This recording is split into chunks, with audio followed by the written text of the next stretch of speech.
Pengemudi ojek online mengeluhkan kenaikan harga Pertamax yang mengikuti tren harga minyak dunia. Beban operasional yang bertambah membuat pendapatan ojek online secara otomatis berkurang. Sebab perusahaan penyedia aplikasi belum juga menaikkan tarif dasar ojek online.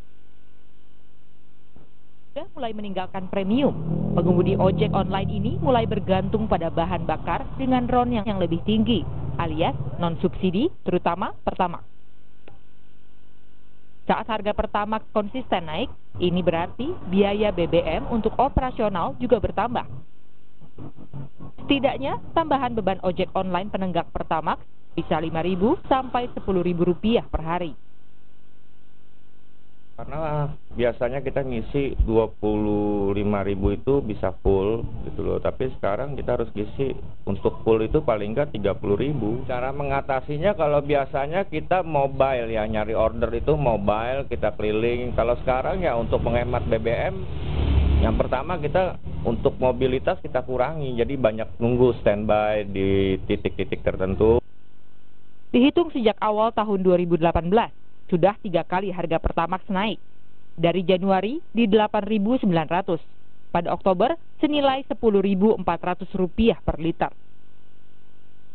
Tak ada pilihan bagi Pertamina menahan harga BBM, sebab tren harga minyak dunia juga naik dari awal tahun. Pada Januari, harga minyak dunia jenis Brent hanya $66,57 per barel. Tapi di minggu ketiga Oktober ini sudah di atas $80 per barel. Beralih ke BBM premium pun bukan solusi untuk mengurangi beban para pengemudi ojek online ini.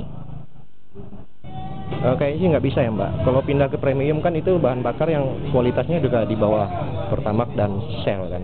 Kalau saya kan ini memang pengguna Pertamax dan pengguna Shell gitu. Bahkan di Shell saya udah member gitu.